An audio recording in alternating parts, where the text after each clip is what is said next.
예, 오늘 이 시간에는 제가 이제 주보 순서에도 잠깐 설명을 했지만, 지난주에 우리가 찬양 잔치를 했잖아요. 그런데, 예, 우리 집사님 그룹에서, 제가 그 찬양 그 음성 파일을 제가 못 받았는데, 이게 시간의 착오가 좀, 저와 집사님 그룹 간에 있었어요. 그래서 이게 제대로, 음, 받아지지가 않아가지고, 이제 부랴부랴 이제 뒤늦게 너무 이제 참여하셨는데 아까워서 저희가 이제 이번 주와 다음 주 두 주간에 걸쳐서 이제 헌금송으로 대체하면서 우리가 헌금을 받는 순서를 가지도록 하겠습니다. 그래서 이 시간에는 우리 이영원 김지인 집사님의 믿음과 삶이라는 그 제목을 가지고 우리가 헌금송을 같이 듣고 또 같이 여러분 지금 준비하신 헌금을 하시는 시간을 갖도록 하겠습니다.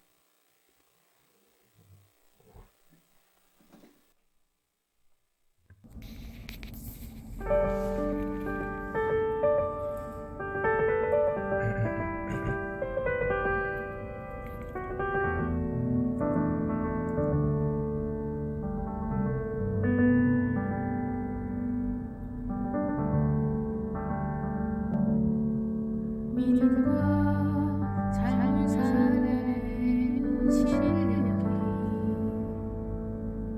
너무나 다른 내 모습을 볼 때 이 모습도 주가 사랑하실까 자신 없는 모습 그 주님 앞에 있네.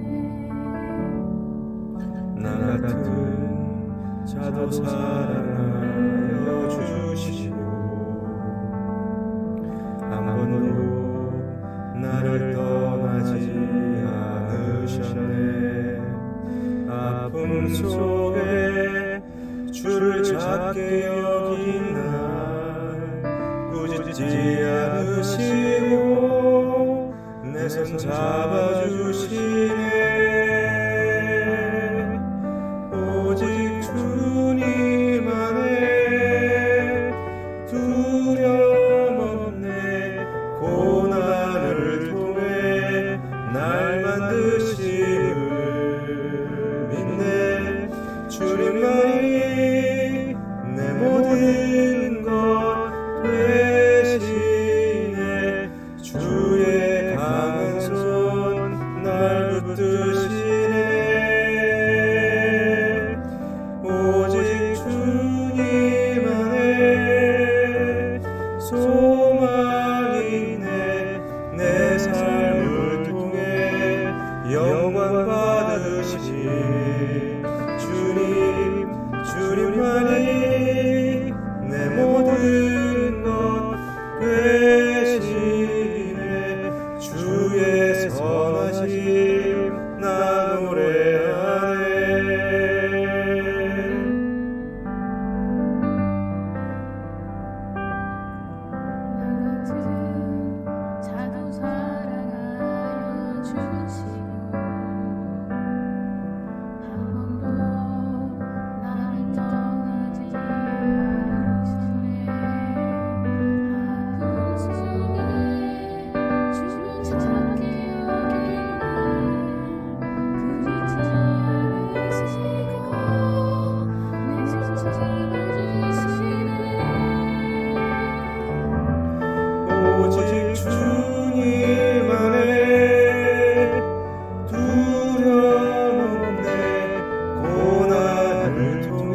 정말 아주 은혜롭습니다. 헌금송이 이렇게 자주 울려 퍼졌으면 합니다. 예, 우리 시간에 기도하도록 하겠습니다. 할렐루야. 사랑이 많으신 주 하나님 아버지, 우리에게 또 믿음을 주시고 또 이렇게 믿음으로 헌금할 수 있도록 역사하여 주심을 감사드립니다. 오늘 주님 앞에 또 월정 헌금한 우리 이용훈 김진희 집사님 가정을 주께서 기억하여 주시고 저들이 주님을 사랑하여 또 교회의 살림을 돌아보아 또 이렇게 헌금하였사오니 저들의 가정 가운데 하나님의 함께 하시는 역사가 늘 충만하게 열릴 수 있도록 도와주시고 또 주님을 찾을 때마다 신실하게 응답하시는 또 구체적인 역사가 충만할 수 있도록 도와주시옵소서. 또 이와 같이 월정한 모든 자들에게 같은 은혜 있게 도와주시옵소서. 또 주님 앞에 감사 헌금한 우리 이용훈 김진희 집사님 가정과 또 때를 따라 필요를 채워주심에 감사한 우리 최면 사모, 주님 앞에 또 다양한 모습으로 각각의 또 믿음으로 감사한 손길들이 있사오니 저들이 또 이렇게 감사한 손길들마다 하나님이 함께 하시고 역사하시고 또 선한 하나님의 역사들을 베풀어 주시고 도와주시옵소서. 우리의 삶에 늘 주님으로부터 감사할 수밖에 없는 구체적인 이유들이 삶에 충만히 펼쳐질 수 있도록 도와주시옵소서. 이렇게 모인 물질이 주님의 나라를 위해서, 교회를 위해서, 예수 이름의 영광을 위해서 귀하게 쓰임받게 도와주시오며 예수 이름으로 기도했습니다. 아멘. 우리 진리로 자유한 교회를 위해서 기도하시고 헌금해 주신 우리 함께 하시는 모든 분들의 삶에 주님의 은혜가 넘치기를 바랍니다. 할렐루야. 예, 오늘 말씀 같이 보겠습니다. 오늘 말씀은 요한복음 1장 14절부터 17절 말씀이 되겠습니다. 요한복음 1장 14절부터 17절 말씀.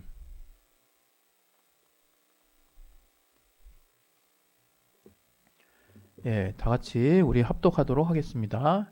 시작. 말씀이 육신이 되어 우리 가운데 거하심에 우리가 그 영광을 보니 아버지의 독생자의 영광이요 은혜와 진리가 충만하더라. 요한이 그에 대하여 증거하여 외쳐 가로되 내가 전에 말하기를 내 뒤에 오시는 이가 나보다 앞선 것은 나보다 먼저 계심이니라 한 것이 이 사람을 가리킴이라 하니라. 우리가 다 그의 충만한 데서 받으니 은혜 위에 은혜로라. 율법은 모세로 말미암아 주신 것이요 은혜와 진리는 예수 그리스도로 말미암아 온 것이라. 아멘. 예, 오늘 또 이 말씀을 통해서 하나님이 저와 여러분에게 주시는 또 선한 은혜가 있습니다. 그 말씀이 주시는 그 은혜를 잘 또 깨닫고 여러분의 삶에 또 큰 동력을 얻을 수 있기를 바랍니다. 우리 각자 자신의 영혼을 위해서 이 말씀을 놓고 잠깐 기도하겠습니다. 하나님 아버지, 오늘 하나님이 우리에게 주시는 이 말씀을 통해서 우리가 주님의 은혜 받을 수 있도록 도와주시옵소서. 주께서 함께 하시는 그 은혜가 우리 안에 넘칠 수 있도록 도와주시고 그 은혜를 통해서 우리가 하나님을 온전히 체험할 수 있도록 아버지 도와주시고 인도해 주시옵소서. 성령으로 깨닫게 하여 주시고 도와주시옵소서. 주께 참으로 감사하며 예수 이름으로 기도했습니다. 아멘. 예, 오늘 여러분과 함께 나눌 주님의 말씀은 은혜와 진리로 사는 삶입니다. 은혜와 진리로 사는 삶. 예, 은혜와 진리로 사는 삶이 어떤 삶입니까? 오늘 이 본문을 보면 또 내용이 나와 있지만 예수 그리스도는 은혜와 진리가 충만하신 분이라고 하는 것을 선포하고 있잖아요, 요한이. 그런데 일반인이 볼 때는 은혜는 뭐고 또 진리는 또 뭐고 또 충만은 또 어떤 개념일까? 예, 굉장히 생소하고 또 이렇게 이제 이런 개념들을 다 이렇게 바로 와닿지 않는 개념들을 이렇게 접하다 보면 이게 추상적인 개념으로 이렇게 치부될 수가 있죠.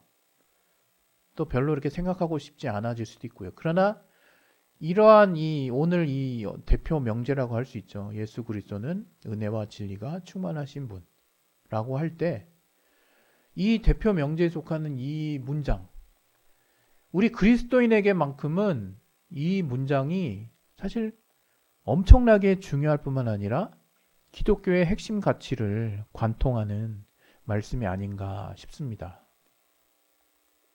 그래서 우리가 이 기독교의 핵심 가치가 속해 있는 이 은혜와 진리가 충만하다고 하는 예수 그리스도께서 이 문장, 이 말씀에 이 내용에 우리가 충분한 이해가 이제 있어야 되는 거죠. 우리 교회가 진리로 자유한 교회잖아요. 그래서 그 어떤 교회보다도 진리와에 관련해서는 뭐랄까요, 좀 자신이 있어야 되고 또 자부심이 있어야 된다고 저는 생각하는데요, 개인적으로. 그럼 이 진리가 뭐고 은혜가 뭘까? 기독교 처음 이렇게 교회에 처음 들어가서 이렇게 처음 배우는 내용 중에 가장 어떻게 보면 핵심적인 내용이 은혜일 거예요. 은혜. 하나님의 은혜. 하나님의 은혜가 뭡니까? 우린 세상에서도 은혜라는 단어를 쓸 수 있지만 스승의 은혜라고 해가지고 스승의 날 부르기도 하고 어버이 은혜 해가지고 어버이의 날 또 나름 노래 부르기도 하지만 그런 일반 어떤 명사에 속하는 그 은혜가 아니라 이 기독교에서 쓰고 있는 은혜는 딱 정해져 있는 고유 명사와 같아요. 기독교에서 쓰는 은혜라고 하는 것을 그냥 나 그냥 은혜 받아서 이렇게 말한다고 또 기도 가운데 자주 등장한다고 이런 식으로 해서 일반적인 의미의 일반 명사로 쓰여질 수도 있죠.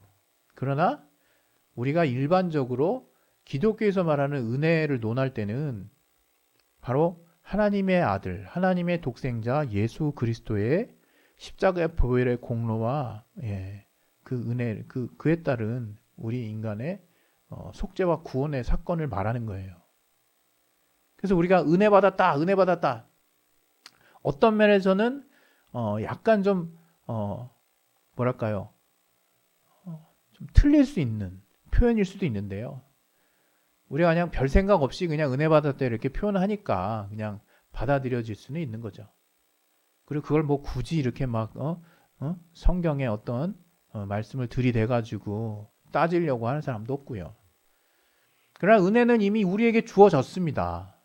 우리가 예수를 믿는 순간 주님이 우리 온 인류를 위해서 온 인류의 죄를 대신하여 자신의 몸에 그 죄의 값을 대신 속하게 하시고 스스로는 살아날 수 없는 지경에 이르러는 죽음을 맞이하시고 이제 하나님 아버지께서 그 아들이 죄가 없으심으로 성령의 능력으로 다시 살리시고 저가 부활하셔서 이제 40일간 제자들에게 다시 나타나시고 승천하셔서 이제 우리에게 성령을 보내주시고 예수를 믿고 따르는 모든 자에게 성령을 보내주시고 그 성령을 통해서 하나님이 그 아들 예수를 통해서 우리에게 어떠한 은혜를 주셨는지를 알게 하시는 것인데요.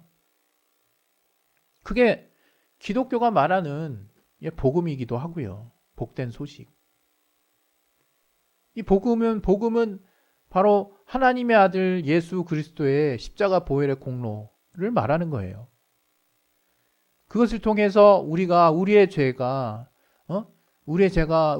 값을 예수께서 대신 갚아주시고 우리는 그래서 우리의 죄 우리 스스로는 살아날 수 없는 그런 어떤 죄의 어떤 그 허울에서 우리는 완전하게 벗어날 수 있는 거죠. 그러니까 이 은혜라고 하는 건 기독교인들에게 아주 핵심 가치예요. 핵심 가치. 예수 믿는다 할 때 뭘 믿는다는 건가 했을 때 요한 복음에도 나와 있지만 예수 이름을 영접한다 그러죠. 예수 이름을 믿는다 그러죠. 좀 더 정확히 표현하면 영접하는 자, 곧 그 이름을 믿는 자들에게는 이렇게 이제 나와 있어요. 요한복음에. 그럼 영접한다는 게 예수 이름을 믿는다는 거예요. 근데 예수 이름을 믿는다는 게 도대체 뭔가 했을 때 성경을 통전적으로 우리가 보게 되면 우리가 과연 예수 이름을 믿는다는 게 뭔지가 나오는 거죠. 그것은 다른 게 아니라 우리 인류 스스로는 도무지 살아날 수 없는 이제 어떤 죄 가운데 우리가 묶였어요. 그래서 우리가 이 죄의 문제를 해결하기 전에는 하나님을 만날 수도 없고 하나님의 자녀가 될 수도 없는 거죠. 그런데 너무나 감사한 것은 예수께서 그 예수를 받아들이든 그렇지 않든 모든 인류, 온 인류의 어떤 죄의 값을 대신 자신의 몸에 짊어지시기 위해서 하나님이시지만 하나님의 아들도 하나님이죠, 당연히. 하나님의 아들이신 그 예수께서 하나님 아버지와 말씀으로 함께 계셨을 때 이제 이 땅 가운데 육신이 되어서 이 땅 가운데 나타나셨어요. 마리아의 태를 빌려서 성령으로 잉태되어서 이제 인간과 같은 죽음이 있는 육체를 입으시고 이 땅 가운데 나타나셨습니다. 그래서 그 죽음이 있는 육신에 우리 온 인류의 죽음을, 온 인류의 죄의 값을 다 이렇게 대신 이렇게 누명을 쓰시고 이제 그 죄의 값을 다 치르시기 위해서 이제 죽음으로 가시는 겁니다. 그 십자가 보혈의 사건을 우리가 성령으로 깨닫는 것이 기독교예요, 기독교. 이 기독교인이 뭐 성경 많이 읽고 기도 많이 하고 그다음에 교회 봉사 열심히 하고 또 우리가 성경을 통해서 배운 말씀 잘 가르치고 하는 거 다 중요하죠. 다 중요하고 또 의미가 있죠. 그러나 먼저는 우리가 기독교인인가를 돌아볼 때 기독교인은 간단합니다. 내가 과연 예수 보혈의 공로를 힘입고 있느냐 아니냐 그 차이예요. 그럼 그것도 좀 힘들어요. 그럼 내가 예수를 믿고 있느냐 아니냐, 예, 그건 별로 어렵지 않죠. 그러나 그 내용이 뭔가 하면 예수께서 우리 인류를 대신해서 자신의 몸을 십자가에 달리시고 피를 다 흘리시기까지, 물과 피를 다 쏟으시기까지 우리의 죄를 대신하는 그 율법에 따른 그 절차를 자신의 몸으로 다 치르시고 우리 인류의 죄를 완전히 속하신 후에 죽으셨는데 이제 그가 죄가 없으심으로 하나님 아버지께서 성령의 능력으로 그를 다시 살리신 사건. 그래서 이제 그 예수를 따르는 예수의 그 보혈의 공로, 예수 피로 우리의 죄가 사해졌다라고 하는 그 사실을 믿는 모든 자들에게 예수 보혈의 공로가 실질적으로 효력을 얻는 겁니다. 죄사함의 효력이 우리 가운데 이제 얻어지는 거예요. 그럼 예수를 받아들이지 않는 자에게는 어떤 의미가 있느냐? 예수를 받아들이지 않으면 예수를 받아들이지 않는 자에게도 예수의 죄사함의 효력이 있느냐? 안타깝게도 예수를 믿지 않기 때문에 우리가 이렇게 그 효력을 못 받는 거죠. 이거랑 똑같은 거예요. 누군가가 여러분 문 밖에서 계속 두드려가지고 야 빨리 나와 나 좀 들어가게 해줘 해가지고 막 두드리는데 여러분 문을 딱 걸어 잠그고 있으면 마음의 문을 걸어 잠그고 있으면 어떻습니까? 바깥에 있는 사람이 못 들어오는 거예요. 하나님의 은혜 되시는 예수님께서 모든 우리의 죄를 다 죄의 값을 대신 갚아주시고 이제 내가 너에게 이러한 사실을 믿는 믿음, 네 마음을 열어서 그 믿음을 받아들여라 하고 문을 두드리고 있을 때 우리가 문을 빗장을 딱 그냥 차고 채우고 안 열고 있으면요. 주님의 보혈의 공로는 온 인류에게 미쳐 있지만 문을 닫은 사람에게는 그 미쳐지지가 않는 거예요. 왜? 본인이 닫았기 때문에. 그게 믿음의 원리거든요. 그래서 여러분 우리가 믿음을 통해서 주님의 공로를 힘입고 이제 그렇게 받아들이게 되면 이제 성령의 도우심이라는 게 있어요. 그래서 그렇게 하나님의 자녀가 되면 성령께서 이제 우리 각각의 영혼이 저 사람은 마음의 문을 열고 받아들였기 때문에 예수의 피로 깨끗하게 그 영혼이 정화가 되었구나라는 것을 성령이 아시고 이제 그렇게 정화되어 하나님의 자녀가 된 심령들에게 저들이 성령이 내주하시기를 기도하고 성령을 환영하면 이제 성령을 보내주십니다. 예수 믿는 자들에게 성령이 임하시게 되면 어떤 일이 벌어지느냐? 바로 하나님의 영이 내 안에 임함으로 말미암아 내가 이전에는 정말 믿어지지 않고 잘 의지를 통해서 겨우 내가 이렇게 성령의 어떤 외적인 감동을 통해서 내가 잠깐 그 믿음을 유지하긴 했지만 아직도 아리까리하고 뭐가 뭔지 잘 모르는 그 심령 안에 성령이 내주하셔서 하나님의 살아계심을 이제 내 이성으로 도무지 믿어지지 않는 그 충격적인 사건을 주님이 믿어질 수 있도록 성령으로 감동을 해주십니다. 알아질 수 있도록 또 하나님이 과연 우리를 위해서 자신을 내어놓으신 그 희생이 옛날에는 남일 같았는데 이제 정말 나를 위해서 희생한 그 희생이구나라는 것을 신기하게 이제 깨닫게 됩니다. 그게 바로 성령의 역사예요. 이 성령의 역사는 예수를 먼저 의지를 통해서라도 하나님을 마음을 열고 받아들인 자들, 그래서 하나님의 자녀가 된 자들, 하나님의 자녀가 됐다는 것은 이제 죄의 문제가 해결이 돼서 내가 보기에는 뭐 니캉내캉 다 똑같아 보일지 몰라도 하나님 보실 때는 저 사람이 바로 하나님의 아들 예수의 공로를 힘있고 받아들이고 믿음을 가졌구나라고 하는 것들을 통해서 내 영혼이 깨끗하게 사해져서 그 죄가 없는 깨끗한 영혼에 성령이 임하시는 거거든요. 성령이 이렇게 임하시고 나니까 어떻게 돼요? 우리 안에 몰랐던 것들이 알아진다 이거. 하나님의 은혜가 깨달아진다 이거예요. 왜 오늘 어떻게 보면 굉장히 초보 같은 이야기를 계속 많은 시간을 할애해서 말씀을 드리냐면 오늘 제목이 뭐라 그랬어요? 은혜와 진리로 사는 삶이에요. 우리 올해 주제가 뭡니까? 진리로 사는 삶이 아니죠. 진리로 사는 사람 아닙니까? 근데 거기에 하나가 더 붙었어. 은혜와 진리로 사는 삶이래. 근데 오늘 본문이 뭡니까? 예수께서는 은혜와 진리가 충만하신 분이래. 이 정도 되면 우리가 힌트를 얻어야죠. 진리로 사는 삶이 바로 은혜로 사는 삶이에요. 특별히 우리 인류, 인간은 이 은혜라고 하는 부분을 우리가 알게 된다면 진리로 내가 살고자 할 때 은혜를 빼놓고 살 수가 없는 거구나라는 것을 우리가 분명히 알아야 된다는 거예요. 그래서 나는 진리로 살고 있대. 진리로 살고 있는데 은혜가 없어. 안타깝고 아쉽지만 그 사람은 진리로 사는 삶이 아닐 수 있다는 거예요. 왜?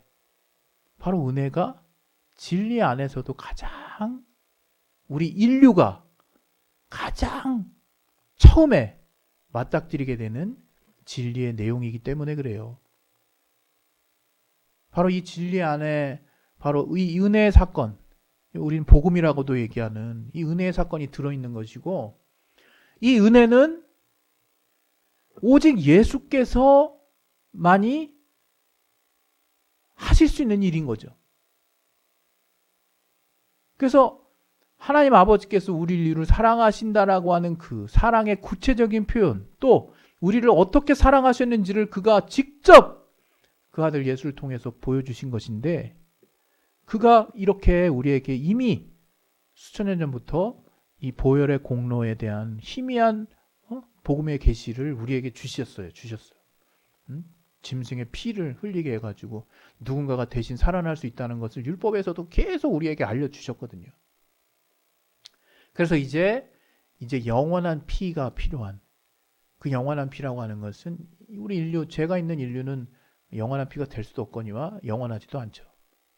근데 죄가 없는 하나님, 또 그 하나님의 아들이신 예수께서 육신을 입으셔서 피 흘리는 죽음이 있는 육신을 입으셔야만 이게 가능한 일이었거든요.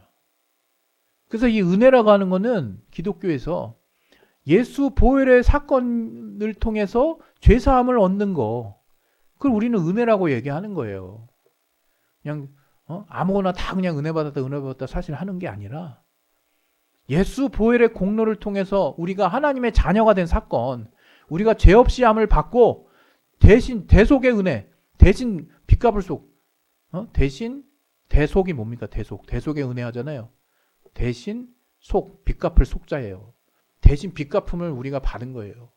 예수님이 대신 우리 빚을 갚아주셨죠. 그래서 우리가 죄에 대해서는 그 빚이 사망이라고 율법에서 말하고 있는데, 내가 이 죄를 벗어날 수 없는 존재라면 나는 결국 영원한 사망에서 벗어날 수 없구나 하는 절망이 있을 수밖에 없는 존재가 인류인데, 그 인류에게 하나님이 살아날 엄청난 소망을 주신 거예요.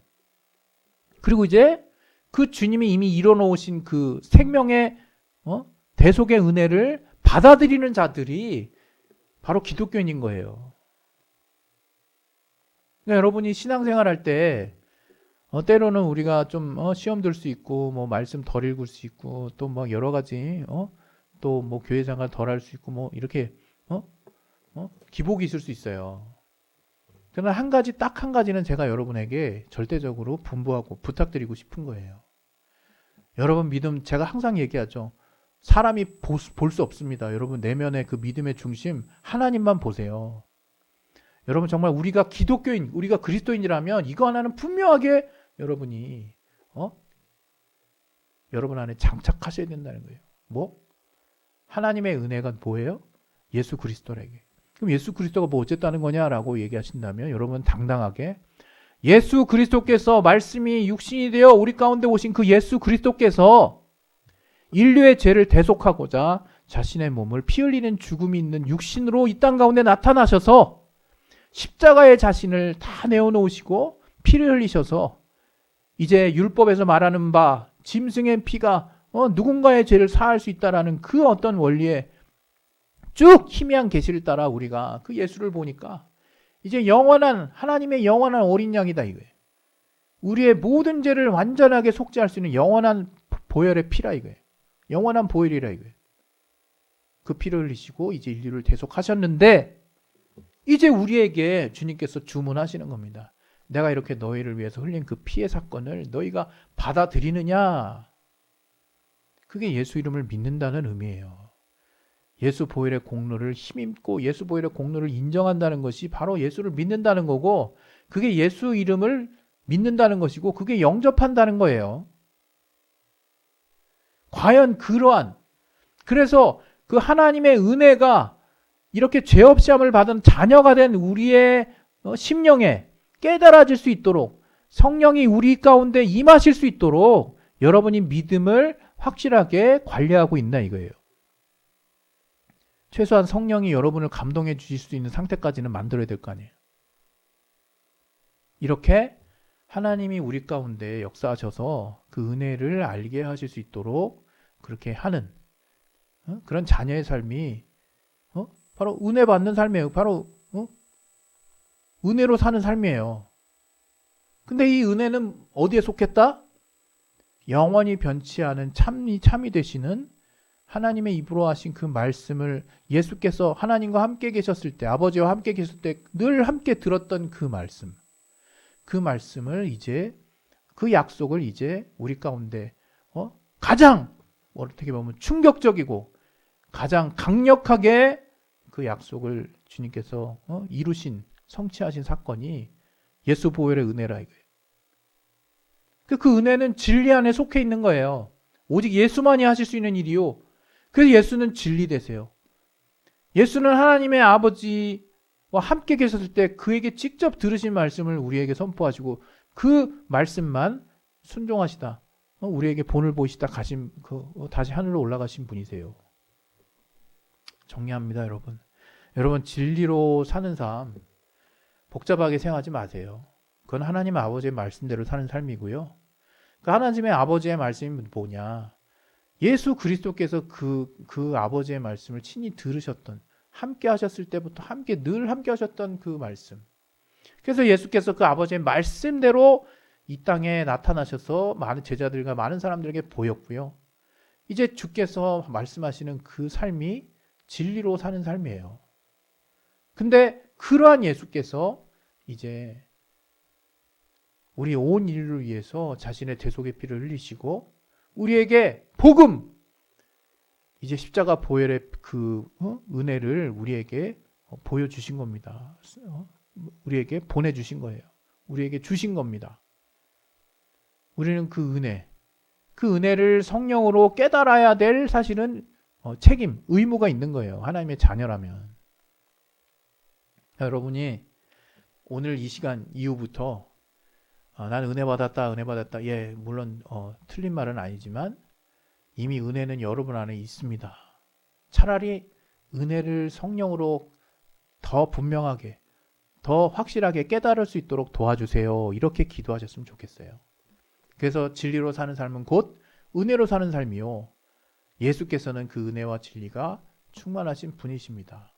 과거에 율법 시대 때에도 하나님의 말씀이 여호와의 사자 그 천사의 입을 통해서 모세에게 전달되었지만 이제 이 은혜와 진리라고 하는 것은 오직 예수만이 하실 수 있었던 것이고 예수만이 아버지께 직접 들었던 그 말씀으로 이제 은혜와 진리는 오직 예수를 통해서만 우리에게 전파되고 전달될 수 있는 거예요.